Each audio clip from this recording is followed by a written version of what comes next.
Com coragem vamos alcançar a paz, construindo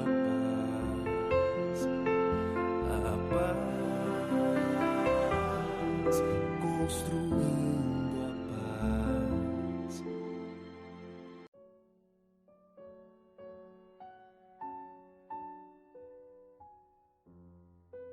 Olá, queridos amigos e amigas. Este é o podcast Liderança Espírita para a Nova Era. Este é o episódio de número 20, intitulado O Líder e a Jornada de Transformação, a liderança pessoal, o primeiro passo.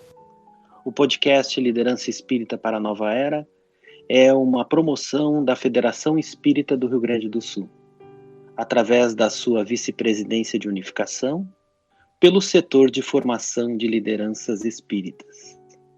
Eu sou Fabiano Souza, trabalhador espírita do Centro Espírita Fonte de Luz de Santo Antônio da Patrulha, e me acompanham nesse episódio Vinícius Lousada, Juliana Farias, ambos trabalhadores do Centro Espírita Leon Denis de Porto Alegre, e o nosso querido amigo, companheiro Maicon Amarante, da Sociedade Espírita Jesus de Santiago.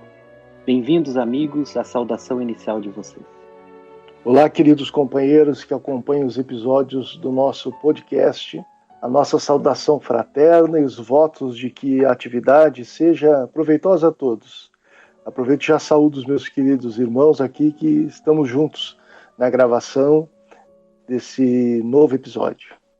Saudação aos nossos amigos, uma alegria recomeçarmos essa tarefa neste ano, nesse primeiro episódio que estamos gravando em 2020, com o desejo de compartilhar com os nossos amigos as nossas reflexões em torno da liderança, reflexões que a doutrina espírita tem nos proporcionado sobre a nossa vida, sobre os valores, sobre a nossa atitude nos ambientes onde nos relacionamos com os nossos companheiros. É uma alegria, esperamos que este seja um dos muitos episódios que teremos a oportunidade de dialogar, aproveitando também para saudar os amigos que estão conosco hoje, Fabiana, Juliana, Vinícius, se Deus quiser que possamos ter aí um excelente trabalho.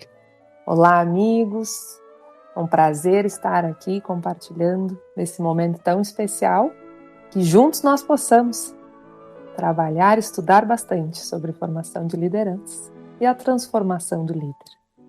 É com muita alegria, então, que damos a partida aos episódios do ano de 2020 do nosso podcast Liderança Espírita para a Nova Era e seguimos tendo no benfeitor Emmanuel as nossas reflexões iniciais conectadas com o tema principal do episódio.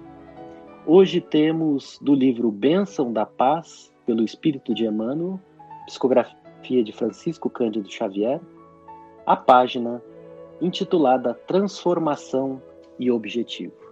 Eis que o semeador saiu a semear. Jesus, conforme Mateus, capítulo 13, versículo 3. Todo ensinamento do Divino Mestre é profundo e sublime na menor expressão. Quando se dispõe a contar a parábola do semeador, começa com um ensinamento de inestimável importância que vale relembrar. Não nos fala que o semeador deva agir através do contrato com terceiras pessoas, e sim que ele mesmo saiu a semear, transferindo a imagem para o solo do espírito, em que tantos imperativos de renovação convidam os obreiros da boa vontade à santificante lavoura da elevação. Somos levados a reconhecer que o servidor do Evangelho é compelido a sair de si próprio, a fim de beneficiar corações alheios. É necessário desintegrar o velho cárcere do ponto de vista para nos devotarmos ao serviço do próximo. Aprendendo a ciência de nos retirarmos da escura cadeia do eu, excursionaremos através do grande continente, denominado interesse geral.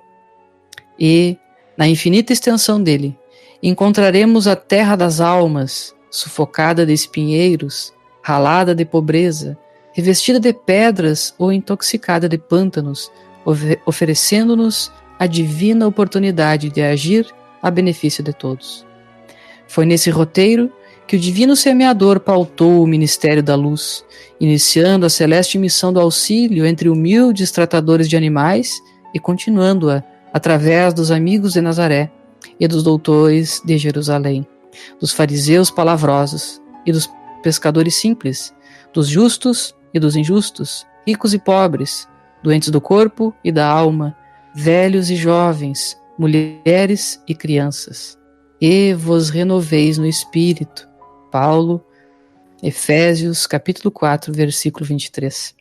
Sem dúvida, a existência é transformação incessante. Indispensável nos vejamos muitas vezes à luz da autoanálise, observando que estamos realmente seguindo os processos da evolução. Não nos esquecermos de verificar se nos achamos gravitando em torno dos erros de muito tempo ou se vivemos com os problemas que nos foram habituais no passado, sem procurar solução justa. Examinar o campo íntimo e deduzir com clareza se estamos apaixonados por nós próprios, repetindo lances autobiográficos ou lamentações estéreis, e de redor de provações que tenhamos vivido, sem alterar o mecanismo de nossas emoções, disposições, atitudes e palavras.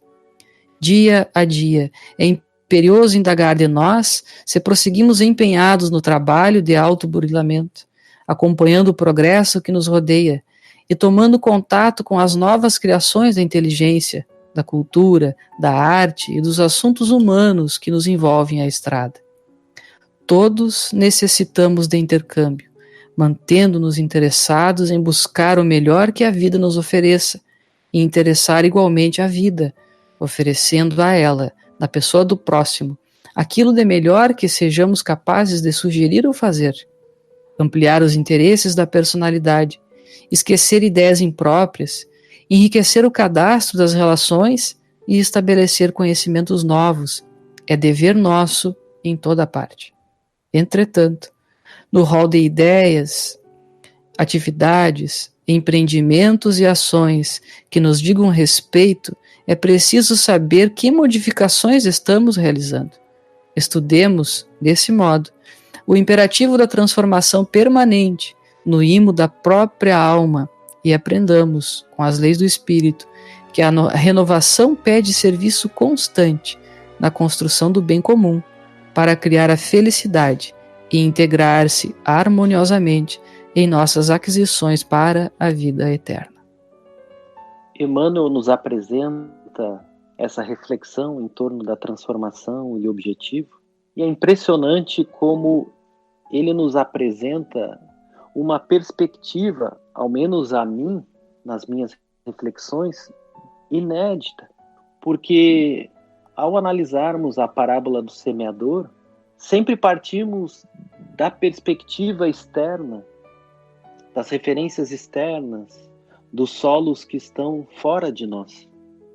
E Emmanuel nos convida à reflexão de analisarmos os vários tipos de solo que ainda guardamos nos escaninhos da nossa alma e que, nessa jornada de transformação de todos nós, precisamos, do ponto de vista, primeiro, começar esse trabalho de semeadura no próprio solo do nosso espírito.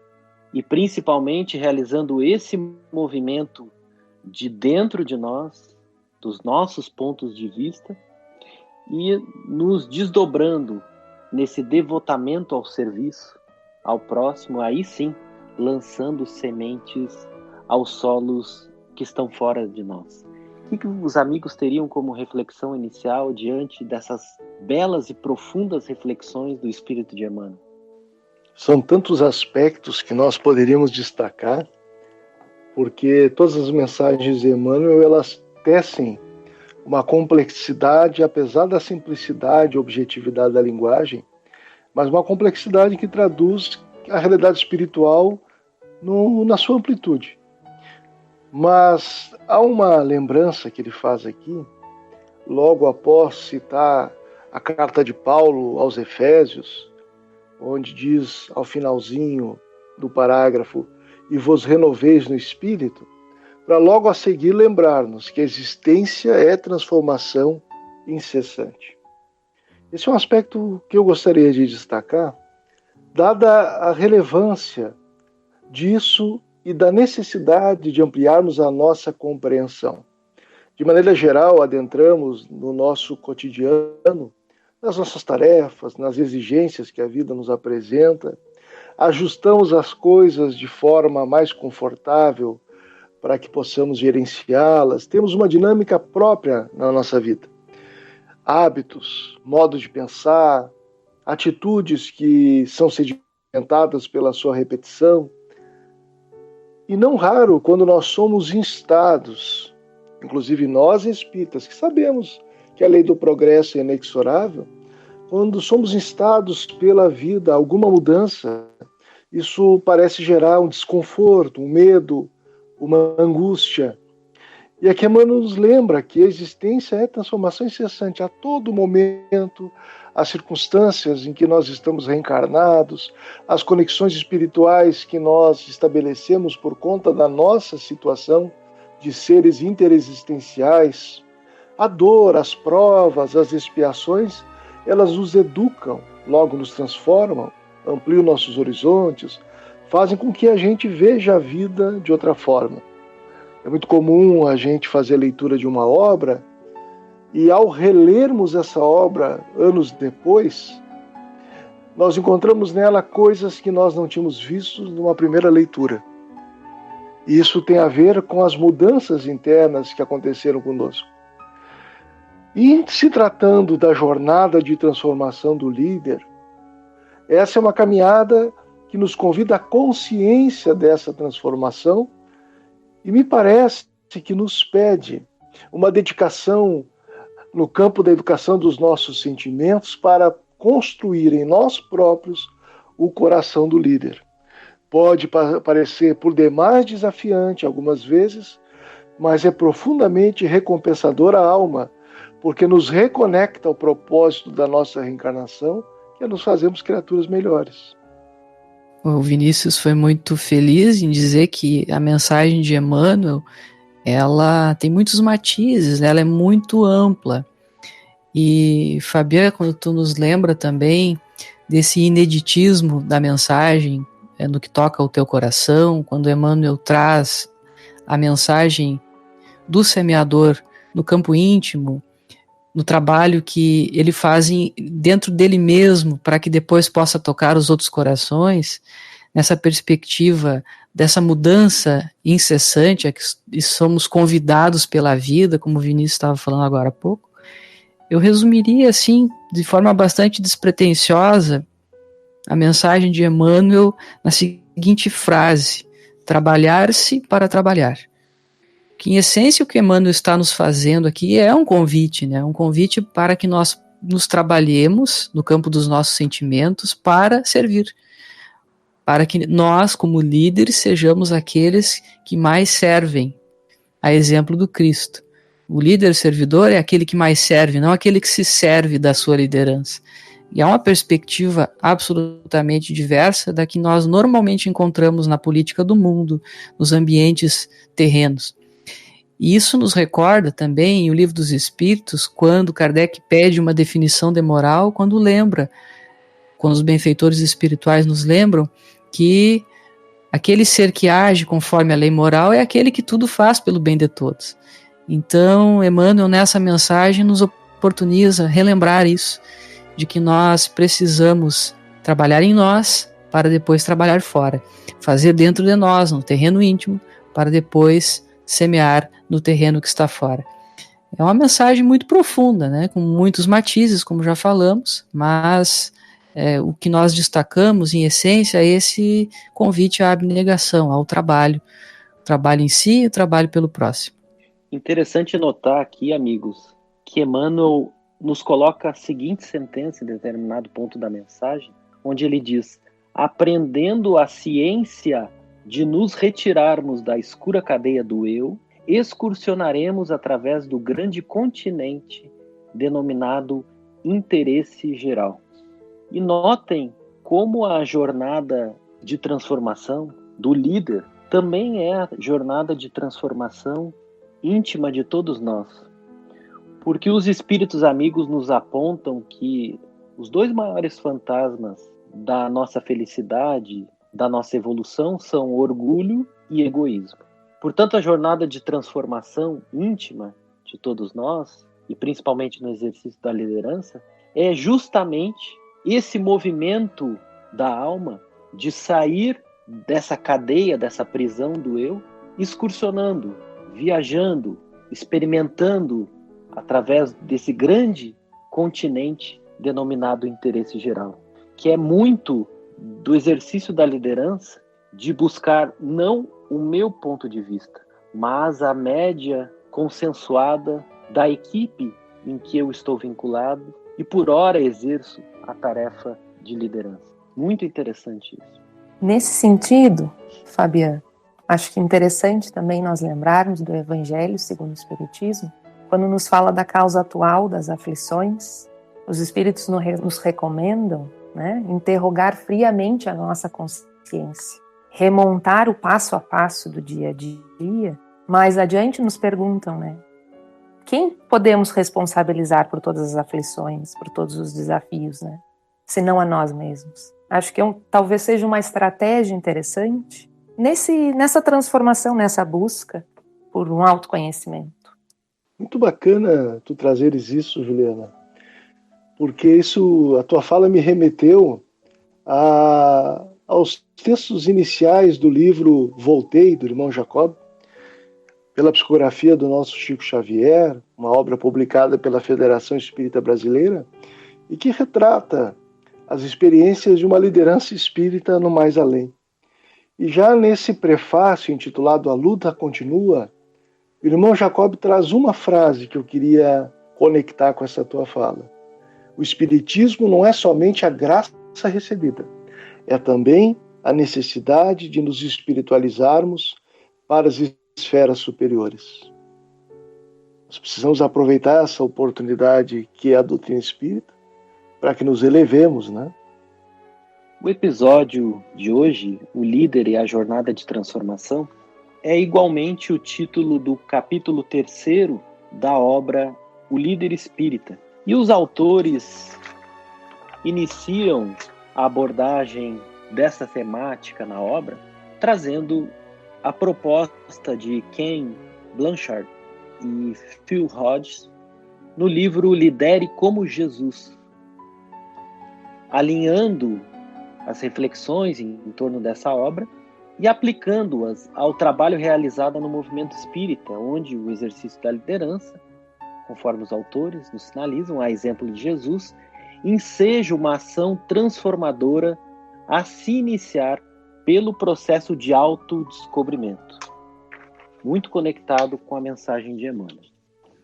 E os autores nos apresentam 4 passos ou 4 estágios onde o exercício da liderança vai evoluindo, vai se transformando e avançando nesses estágios. O primeiro deles é a liderança pessoal, onde o resultado é perspectiva. No segundo estágio, liderança individual, e temos como resultados a confiança. No terceiro estágio, a liderança já se amplia para a equipe, e o resultado, uma comunidade. E o quarto e último estágio, a liderança organizacional, onde o resultado passa a ser a efetividade. Então, neste momento, conforme a sequência de estudo apresentada pelos autores no capítulo 3º da obra O Líder Espírita, nós temos a liderança pessoal como primeiro passo e o resultado, a perspectiva da liderança. Então, os autores nos sinalizam que liderar é uma escolha, é a primeira ação, o primeiro movimento de transformação é a escolha. Primeira, importante, a ideia inicial que o líder, ou aquele que se decide a liderar, deve nutrir em relação a essa condição. Escolha, livre-arbítrio, o que nós poderíamos falar sobre essa abordagem? Os autores trazem de uma forma muito lúcida a perspectiva da liderança, né? No momento em que nós assumimos uma função de liderança, a função formal de liderança, né? A presidência de um centro espírita, de um órgão de unificação, a coordenação de um setor, e nos escudamos muitas vezes ao dizer que nós estamos ali apenas preenchendo um espaço, que nós não estamos ali pelo desejo de exercer aquela função, mas pela necessidade, já que ninguém quis, então eu fico. E essa perspectiva, ela impõe aos liderados o descaso que a liderança tem com a própria tarefa, o que é completamente diferente quando essa liderança apresenta a sua perspectiva de trabalho de uma outra forma, de uma outra maneira, em que ela começa compreendendo o que é ser líder, qual o meu papel como liderança. Se eu não tenho essa clareza de que eu sou um líder, nessa perspectiva da liderança espírita, em que nós trabalhamos para, de forma entusiástica, né, para que o nosso companheiro seja estimulado a fazer o bem, a trabalhar na obra do Cristo, se nós não temos essa perspectiva, realmente, a liderança se torna um fardo. Com essa perspectiva, a liderança claramente é uma escolha. Nós queremos exercer essa liderança. Então, o resultado disso, dessa perspectiva de que líder eu sou, será que a minha liderança é a liderança necessária para o momento que a instituição está vivendo? Essas reflexões, elas vão naturalmente nos levando para o cenário que o Vinícius apresentava há pouco tempo, quando nós estávamos dialogando ainda na mensagem de Emmanuel, quando falava da mudança. O tema central da fala do Vinícius, se me permite, meu amigo, fazer um resumo, eu diria que foi a mudança. E é muito forte essa fala, porque o trabalho do líder é um trabalho de lidar com ambientes que são dinâmicos, incertos. A nossa irmã Maria Elizabeth Barbieri, na oportunidade em que apresentou o painel há poucos dias, no aniversário da nossa federativa, lembrava de uma nomenclatura que foi cunhada dentro do exército americano, o VUCA, para lembrar desse cenário incerto, esse cenário de mudança que nós vivemos, que é o cenário do mundo de transição, né, que nós utilizamos na linguagem espírita, e que, na verdade, é a própria passagem do ser humano pelo processo de encarnação. A mudança, ela é uma constante. Quando nós temos dificuldade de compreender esses contextos de mudança como uma constante, nós ficamos procurando pelas certezas, pelos ambientes estáticos. E quando nós não os encontramos, isso nos traz um certo desconforto. Esse desconforto do desconhecido, da mudança, do trânsito pelo qual nós estamos passando, se nós não compreendemos que isso é o estado normal, nós passamos essa insegurança para a equipe. A perspectiva que o líder tem da sua tarefa é uma perspectiva que já não está mais adequada aos tempos em que a tarefa precisa ser exercida. Então, essa perspectiva de que o líder precisa compreender-se como líder e entender que o seu exercício de liderança é atuar com mudança o tempo todo e que não há mais certezas absolutas no trabalho que eu estou realizando, e aqui peço assim a caridade dos irmãos com a expressão, é evidente que nós temos verdades, nós sabemos da importância de desenvolvermos as nossas habilidades, conhecimentos, atitudes, sabemos da importância de burilarmos o nosso sentimento, de trabalharmos as nossas virtudes, de trabalharmos para sobrepujar os vícios, e são verdades, nós trabalhamos com essas verdades, mas o cenário ao nosso redor, o mundo onde nós vivemos, é um mundo de constante mudança. Então eu diria que essa liderança pessoal, o liderar-se, o autoconhecimento, a autonomia que os autores nos apresentam, é fundamental se nós quisermos compreender qual o nosso papel, o nosso trabalho como líderes no mundo em que nós vivemos hoje. Eu te ouvia, Michael, e pensava o seguinte: no momento de transição planetária que nós vivemos, e a contribuição que a doutrina espírita pode dar, sendo considerada ante as aflições humanas e para a educação do espírito imortal, já não se admite mais improvisação em termos de liderança espírita.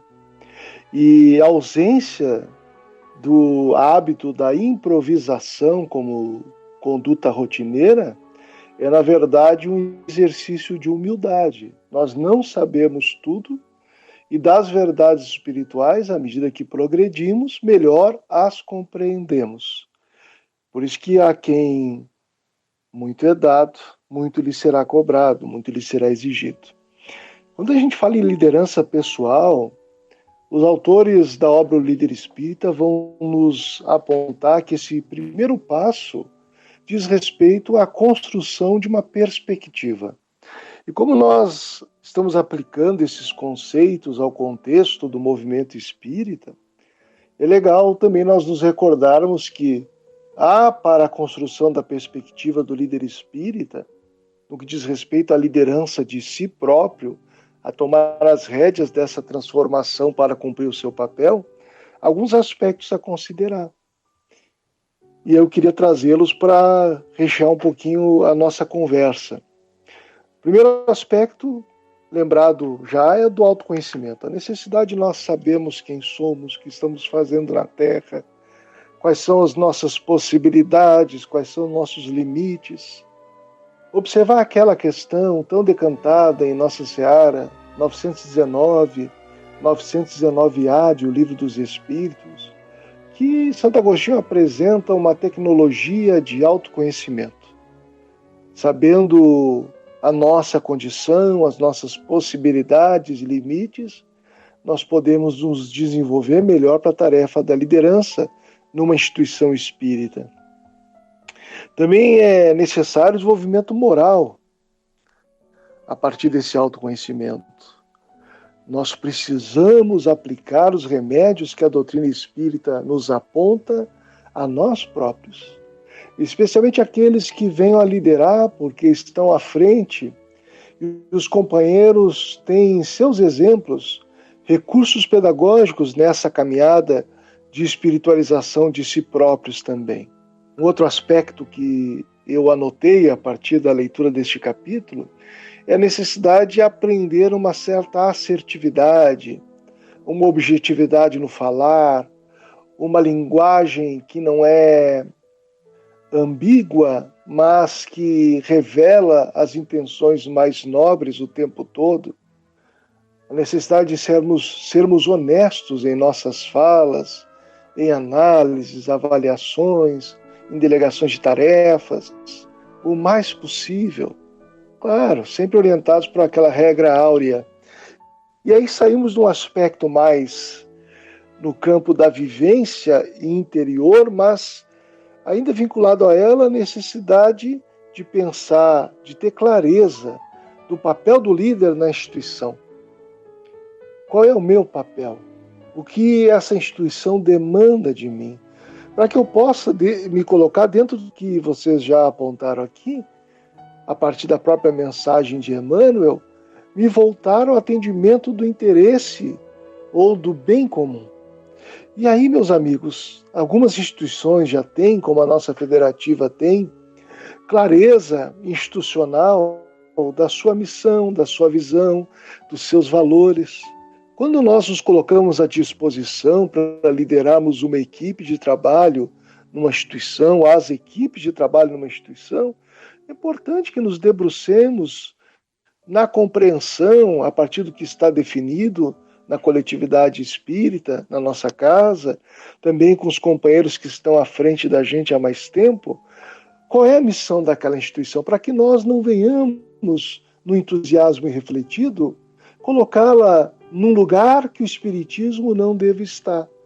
E daí surge outro aspecto que parece óbvio, mas não há obviedade. A necessidade do conhecimento das bases filosóficas do Espiritismo ou da convicção espírita. A liderança espírita, aquela que assume uma liderança formal, ela precisa ter convicção do Espiritismo, compreensão dos seus princípios fundamentais, clareza da obra doutrinária de Allan Kardec, para que possa conduzir a coletividade junto aos objetivos comuns com coerência doutrinária e atendendo às finalidades da doutrina espírita na Terra. Eu faço esse pequeno apanhado assim para trazer alguns aspectos para que nós possamos, aí, quem sabe, aprofundar no nosso diálogo, no colorido da visão de cada companheiro aqui. Interessante, amigos, que na continuidade do estudo, os autores vão reforçar que é de suma importância que, ao preparar-se para liderar, é importante reforçar esse trecho, preparar-se para liderar, a pessoa componha uma perspectiva adequada e lúcida do processo de liderança que vai exercer, para que a sua tarefa seja exitosa. O Emmanuel, na sua mensagem inicial, nos lembrava da importância de aprender uma ciência de nos retirarmos da escura cadeia do eu. E aqui os autores nos falam da importância de preparar-se para liderar. Então, é importante reforçarmos a necessidade inadiável de estudarmos essa ciência da liderança sob a perspectiva espírita. E nos alegra a alma o quanto as instituições vinculadas à nossa Federativa Estadual do Rio Grande do Sul atentaram para essa necessidade, e eu pediria que o Vinícius ou o Maico pudessem nos atualizar o número de oficinas agendadas para o ano de 2020, tão somente no Programa de Formação de Lideranças Espíritas. O plano de atividades federativas esse ano apresenta, assim, da última atualização que tivemos, em torno de 105 oficinas do programa em todo o estado. Naturalmente, depois que nós gravarmos esse episódio do podcast, ele já vai ser alterado, porque nós recebemos novas demandas e estamos estruturando, inclusive, o treinamento de novos multiplicadores para atender as demandas que o nosso estado tem desenvolvido. Essa é uma notícia maravilhosa, que nos felicita a alma e principalmente aos autores da obra O Líder Espírita. Penso que tenha essa sinergia destacada dessa suma importância de prepararmos para liderar. E os autores seguem sinalizando que, além do autoconhecimento, para a correta identificação de suas motivações para o trabalho, o futuro líder necessita conhecer bem o móvel da sua liderança. Acho importantíssimo isso. E eles exemplificam. Ou seja, se vou liderar uma equipe, um time de trabalho, necessito saber qual o objetivo comum que une essas pessoas a quem vou liderar. E isso conecta muito com o texto de Emmanuel, onde ele nos sinaliza que nós precisamos excursionar para fora do nosso eu, para o continente do interesse geral, o objetivo comum da instituição, das pessoas a quem eu vou liderar. E na sequência, os autores nos trazem uma reflexão muito alinhada com o que o Vinícius comentava há pouco, a importância de nós conhecermos a instituição, de conhecermos a sua história. Não só o momento presente, mas conhecer o seu passado. Como que nós chegamos até aqui, quais foram as construções que foram realizadas, como elas foram realizadas, por que foram realizadas daquela forma. Porque também é muito comum, quando nós recebemos a incumbência da tarefa de liderar formalmente uma instituição, é muito comum ainda, tanto pela falta dessa preparação, Fabiana, que tu referia há pouco, ou mesmo pelas nossas imperfeições, de nós estabelecermos um novo plano de ação, uma nova visão institucional, muitas vezes desconectada do passado da instituição. Os autores trazem um exemplo muito fácil da gente entender. É aquele centro espírita que vinha realizando um trabalho no seio da unificação, integrado com a sua união espírita, integrado com o movimento espírita, e na mudança da liderança, sem essa visão, sem essa perspectiva da importância do trabalho de unificação na seara espírita, muitas vezes se move numa outra direção, na direção do isolacionismo, do personalismo, totalmente diferente daquilo que havia sido construído e que estava em andamento dentro daquela instituição. Por quê? Porque nós não conhecemos como deveríamos conhecer a história daquela equipe, a história daquela casa, a história da causa, muitas vezes, como o Vinícius falava, a importância de nós termos clareza doutrinária, para que nós não venhamos a imiscuir práticas que não são sequer espíritas no seio das nossas instituições. Então é importante nós conhecermos a história da instituição para servirmos melhor, para que esse objetivo comum fique mais claro.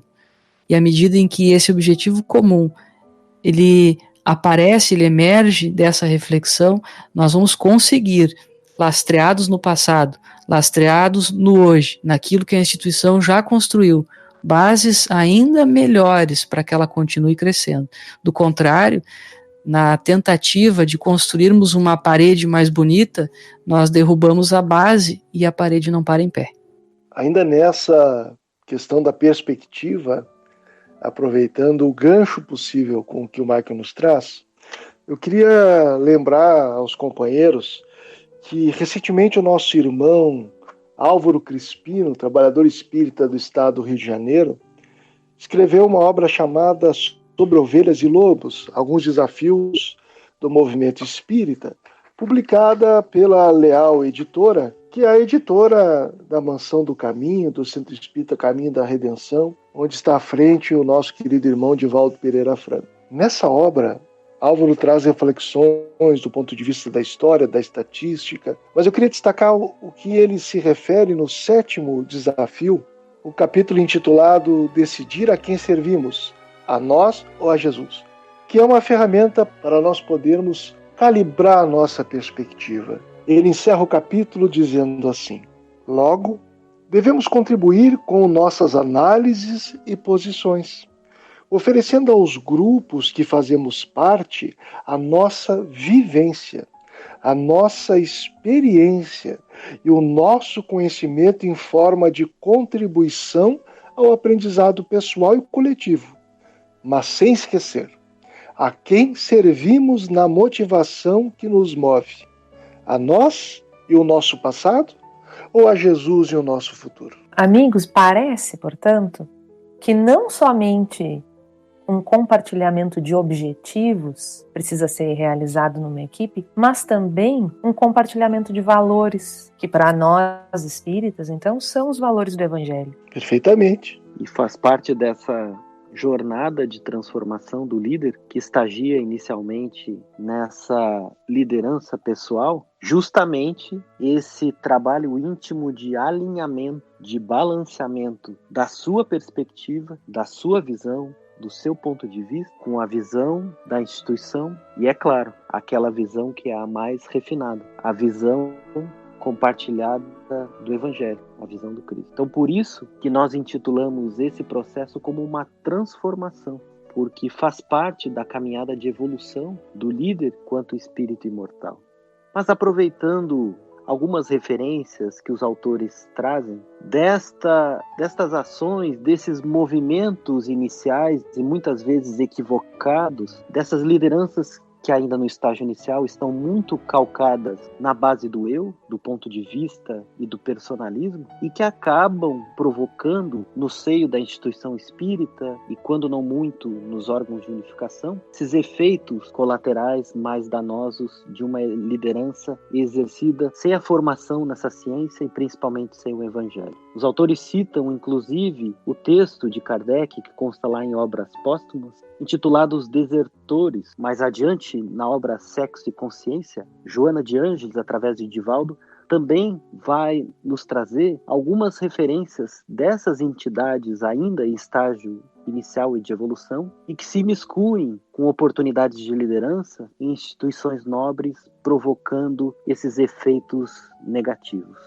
E nós podemos concluir, com base no que a mentora nos traz nessa obra, Sexo e Consciência, na página 55, que a infinita misericórdia permite a ação do espírito perverso em face das necessidades evolutivas da humanidade. E aí eu gostaria de lançar essa pergunta a todos os corações de vocês. Por que Deus, por que a infinita misericórdia divina permite a influência desses irmãos? Muitas vezes a influência exercida por nós, ainda desequilibrados no seio do movimento espírita. Por que Deus permite? Por eles e por nós, né, meu amigo? se nós pensarmos que eles são irmãos nossos que também necessitam da mesma água abençoada do Evangelho em nossas vidas para nos dessedentar da nossa ignorância, das nossas imperfeições, se nós pudermos ser esse vetor que faz com que essa mensagem chegue a esses corações, por que não? Então, por eles e por nós, porque muitas vezes nós, na nossa ociosidade, na nossa preguiça, na nossa pouca vontade, nós precisamos ser lembrados da necessidade de nos movimentarmos. Esse convite, normalmente ele vem de uma forma amorosa, só que quando nós nos damos conta, é tarde demais. Nós deixamos passar o tempo em que somos convidados pelo amor e muitas vezes somos despertados pela dor. E essa dor pode vir através de uma influenciação, de um processo obsessivo, de uma situação cotidiana que nos desafia. As situações são as mais variadas, mas quando ela vem através desses corações que ainda estão mais distantes do Evangelho, que estão ainda mais envolvidos nas teias da maldade, tendo prazer muitas vezes com esse mal que habita em todos nós, esses irmãos se tornam instrumentos para que nós possamos mudar. Então é uma via de mão dupla, serve para nós, mas serve também para que eles aprendam conosco. E acho que essa é a grande beleza que a mensagem espírita nos traz em termos de coletividade, porque nós todos, independente da posição em que nos encontramos, seja aqui na matéria, seja na posição espiritual em que a escala espírita nos situa, independente de onde nós estamos, sempre nós estamos numa posição em que nós podemos ajudar alguém, que não raro está numa situação mais difícil que a nossa, mas sempre também precisamos da ajuda daqueles que já ascenderam. Então, se de um lado nós temos aqueles que nos desafiam, nós também temos aqueles que nos apoiam, que nos ajudam, que nos auxiliam.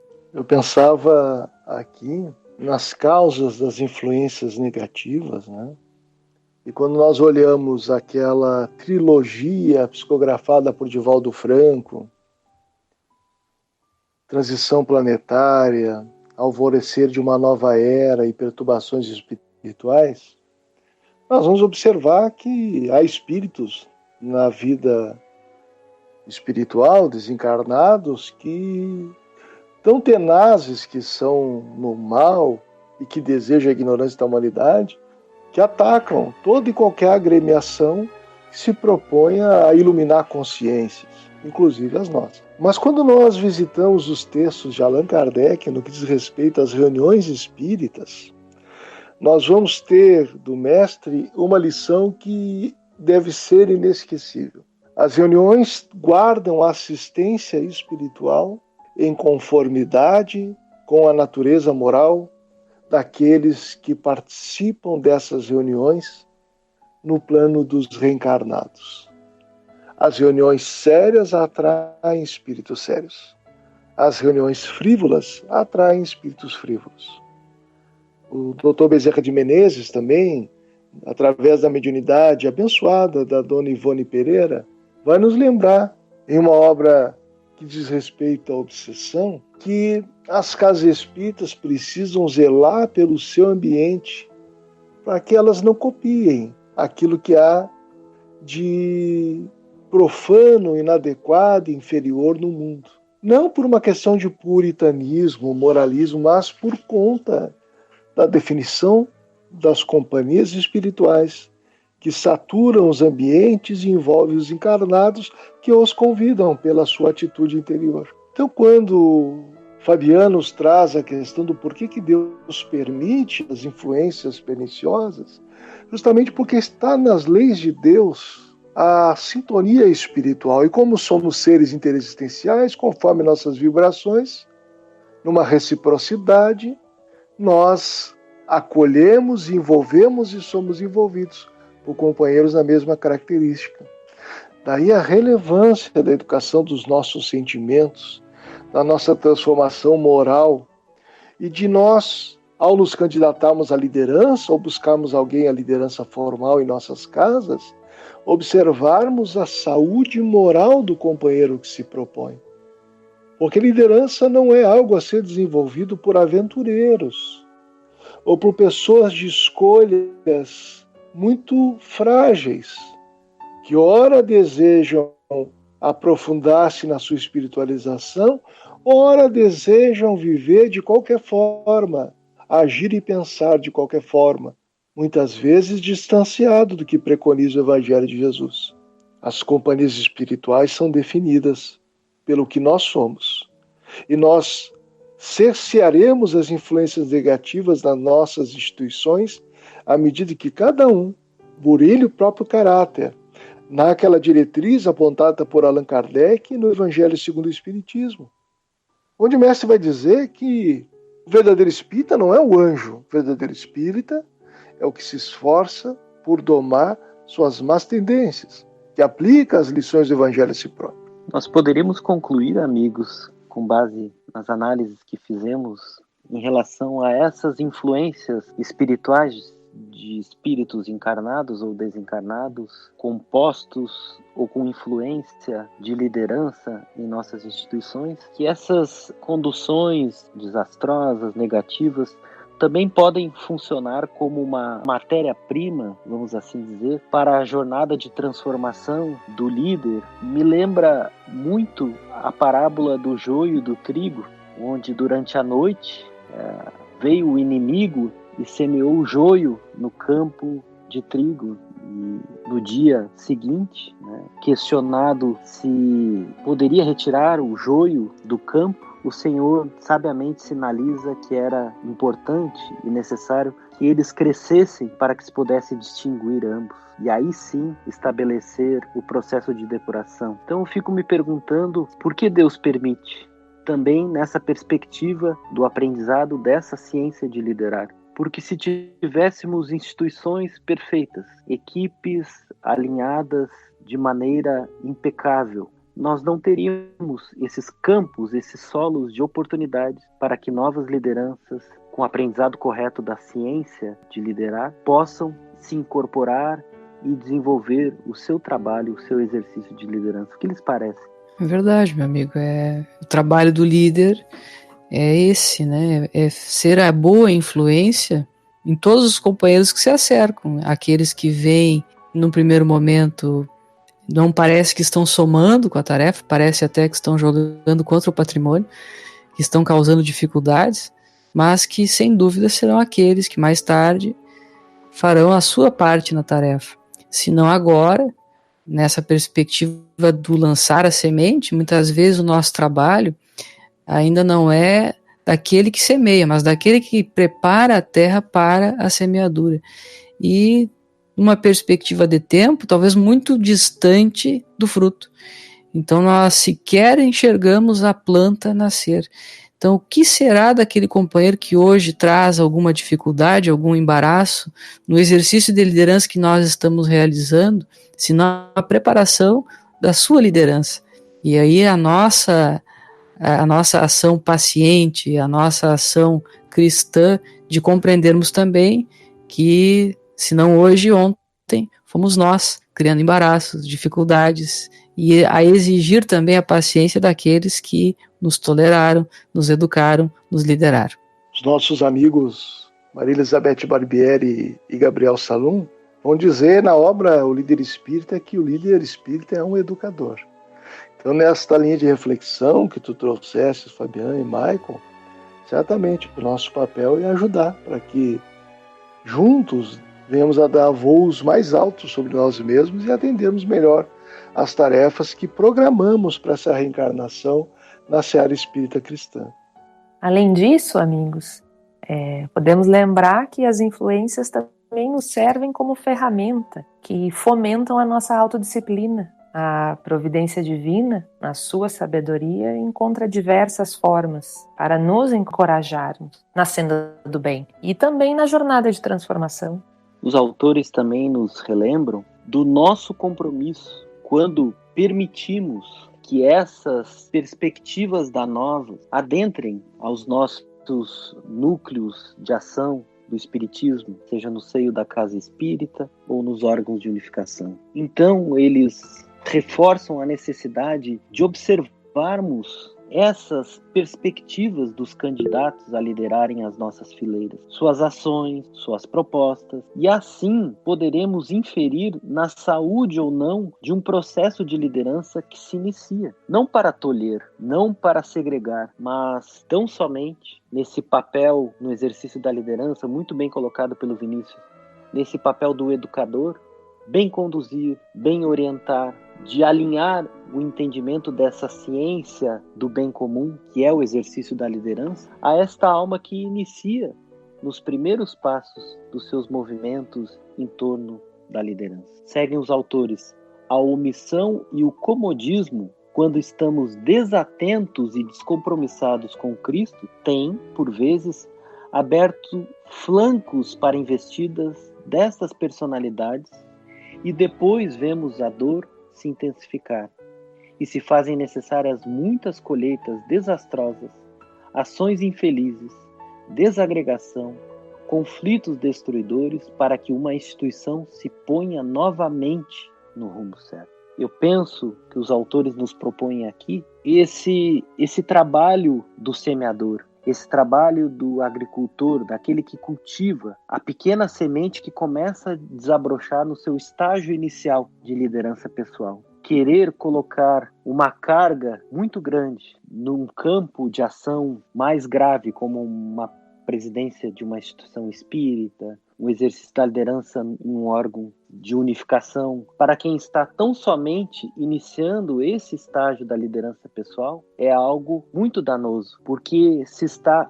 antecipando de maneira muito drástica as etapas de formação, de transformação desse líder, que tão somente a posteriori, evoluído, transformado, passando por experiências e estágios no aprendizado dessa ciência da liderança, aí sim terá condições de galgar um espectro maior de exercício da liderança.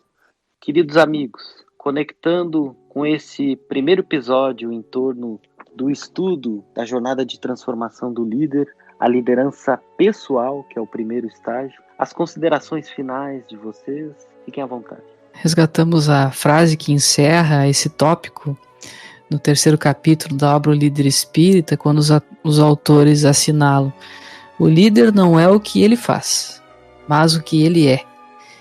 E o que nós somos está em constante mudança. Esse, para mim, que toca o meu coração, compartilhando com os amigos, essa é a mensagem que mais toca essa perspectiva de que as coisas estão sempre em mudança. Essa constante mudança, de que nós precisamos compreender que aquilo que nós tínhamos de dificuldades no passado e que hoje nós já superamos, os desafios novos que virão trarão novas dificuldades para que sejam também superadas. Se nós não compreendermos esse processo de mudança a que todos estamos submetidos, isso vai nos trazer frustração, vai nos trazer dificuldades, medos, angústias. E quando isso fica mais claro na nossa tela mental de que esse é um processo, e como processo ele continuará mudando, nós nos sentimos mais seguros para o exercício de liderar, ainda apesar das nossas dificuldades.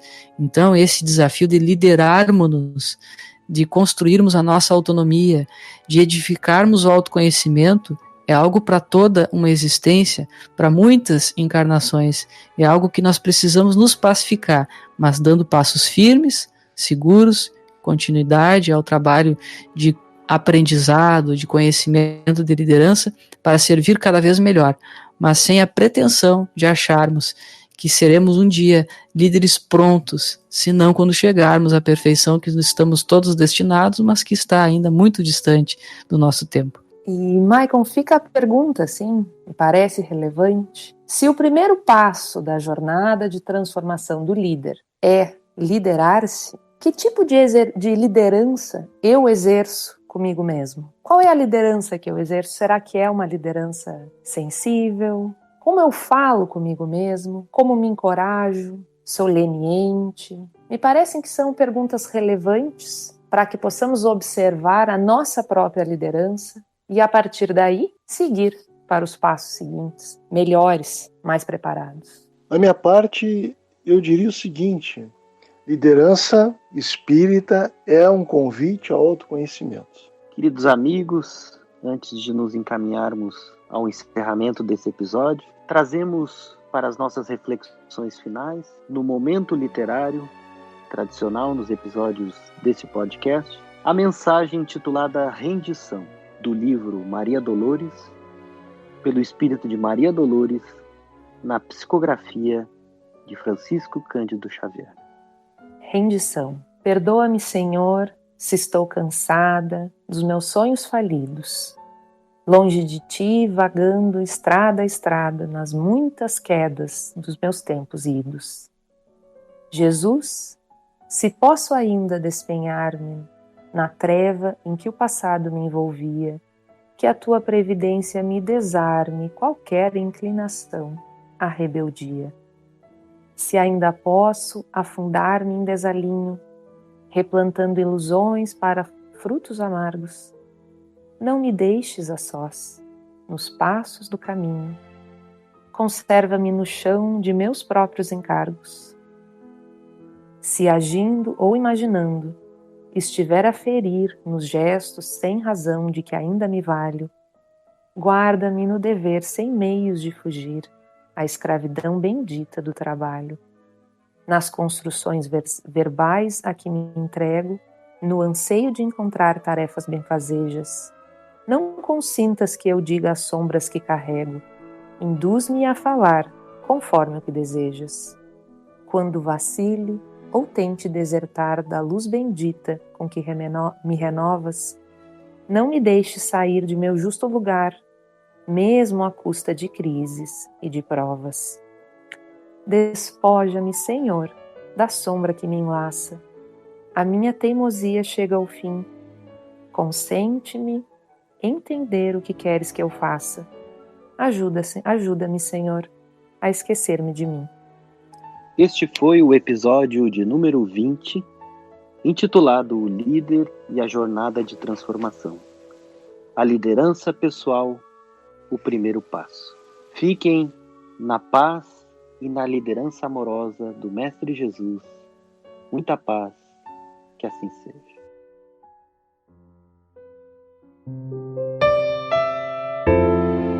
Com coragem vamos alcançar a paz.